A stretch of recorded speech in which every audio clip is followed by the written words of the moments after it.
Assalamualaikum warahmatullahi wabarakatuh. Perkenalkan, nama saya Vindi Rahmawati Syadat, NIM F2019011149. Di video kali ini, saya dan rekan saya akan mempresentasikan materi mengenai osteoartritis. Adapun materinya adalah sebagai berikut. Osteoartritis atau OA adalah penyakit sendi degeneratif yang ditandai dengan kerusakan rawan sendi dan tulang subkontral dan menyebabkan nyeri pada sendi. Kondisi ini menyebabkan sendi-sendi terasa sakit, kaku, dan bengkak. Osteoartritis merupakan bentuk artritis atau peradangan sendi yang paling sering terjadi dan bersifat kronis. Penyakit ini bisa menyerang semua sendi, namun sendi di jari tangan, lutut, pinggul, dan tulang punggung adalah sendi-sendi yang paling sering terkena. Penyebab dan faktor resiko terjadinya OA. OA disebabkan oleh kerusakan pada tulang rawan dan sendi. Kondisi ini dimulai saat tulang rawan yang merupakan bantalan pelindung tulang mengalami kerusakan. Kerusakan ini kemudian menyebabkan terjadinya gesekan langsung antar tulang. Gesekan ini lama-kelamaan akan merusak dan menyebabkan peradangan pada sendi. Pertambahan usia adalah salah satu faktor utama terjadinya kondisi ini. Faktor lain yang dapat meningkatkan resiko terjadinya OA antara lain: yang pertama, berjenis kelamin wanita, terutama yang sudah menopause; yang kedua, obesitas; yang ketiga, memiliki riwayat OA di keluarga; yang keempat, penurunan fungsi proprioceptis; yang kelima, menderita penyakit tertentu seperti rheumatoid arthritis dan hemochromatosis; yang keenam, mengalami kelainan bawaan atau catat pada tulang rawan atau sendi. Gejala osteoartritis. Pada tahap awal, penderita OA akan merasakan rasa sakit atau nyeri sendi dan kaku pada sendi. Gejala yang ditimbulkan akan berkembang secara perlahan dan menjadi semakin parah seiring waktu. Hal ini membuat penderita kesulitan menjalani aktivitas sehari-hari.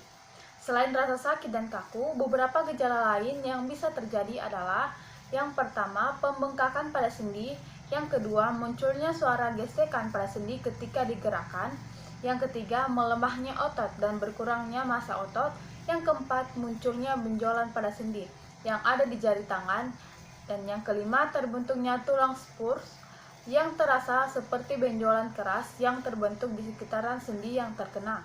Komplikasi dan pencegahan osteoartritis. OA yang tidak mendapatkan penanganan dapat menyebabkan nyeri dan rasa tidak nyaman. Kondisi ini dapat menyebabkan penderitanya mengalami beberapa komplikasi seperti gangguan tidur, gangguan kecemasan, depresi, osteonekrosis atau avaskular nekrosis, infeksi pada sendi, dan saraf terjepit di tulang belakang. OA sebenarnya tidak dapat dicegah, namun kita dapat menurunkan risiko penyakit ini dengan beberapa langkah, seperti menjaga berat badan agar tetap ideal, selalu aktif, rajin bergerak dan berolahraga, menjaga postur tubuh saat duduk atau berdiri, melakukan peregangan otot secara rutin, beristirahat dengan cukup dan teratur. Assalamualaikum warahmatullahi wabarakatuh. Perkenalkan, nama saya Mikael Rahul, NIM F2019-0117, kelas C4 Farmasi. Baiklah, saya akan melanjutkan presentasi yang telah disampaikan oleh rekan saya, saudari Vindi. Oke, di sini ada tujuan terapi. Adapun terapi osteoartritis ini bertujuan untuk: yang pertama, mengurangi atau mengendalikan nyeri pada pasien osteoartritis atau OA. Yang kedua, mengoptimalkan fungsi gerak sendi pada pasien OA. Yang ketiga, mengurangi keterbatasan aktivitas fisik yang ada pada pasien atau ketergantungan terhadap orang lain, dan meningkatkan kualitas hidup pasien OA.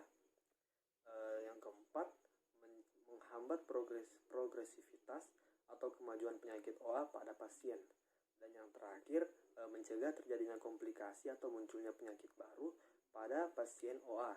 Tapi yang paling penting dari semua ini adalah meningkatkan kualitas hidup pasien OA. Lanjut, terapi non-farmakologi. Yang pertama-tama itu diberikan dulu edukasi pada pasien. Hal ini berguna bagi pasien untuk mengetahui untung dan rugi dalam melakukan terapi ini. Lalu dilakukan dilakukan juga program penata laksanaan mandiri atau self management program.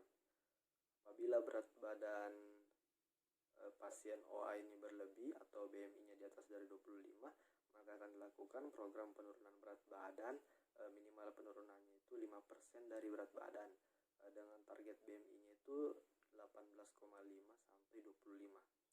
Setelah itu dilakukan juga terapi fisik, yaitu latihan perbaikan lingkup gerak sendi, penguatan otot-otot, quadriceps atau pangkal paha, dan pemberian alat bantu gerak sendi. Setelah itu dilakukan juga terapi okupasi. Terapi ini meliputi proteksi atau perlindungan sendi dan konservasi energi. Terapi ini juga menggunakan splint atau alat gerak bantu sendi untuk aktivitas fisik sehari-hari. Lanjut ke terapi farmakologi. Adapun terapi farmakologi lebih efektif apabila dikombinasi dengan terapi non farmakologi. Yang pertama dilakukan pendekatan terapi awal. Untuk OA atau osteoartritis, gejala nyeri ringan hingga sedang, dapat diberikan salah satu obat bila tidak terdapat kontraindikasi pemberian obat tersebut, yaitu acetaminophen, obat pereda nyeri. Ini kurang dari 4 gram per hari. Dan OAINS atau obat antiinflamasi non-steroid, ini mengurangi peradangan.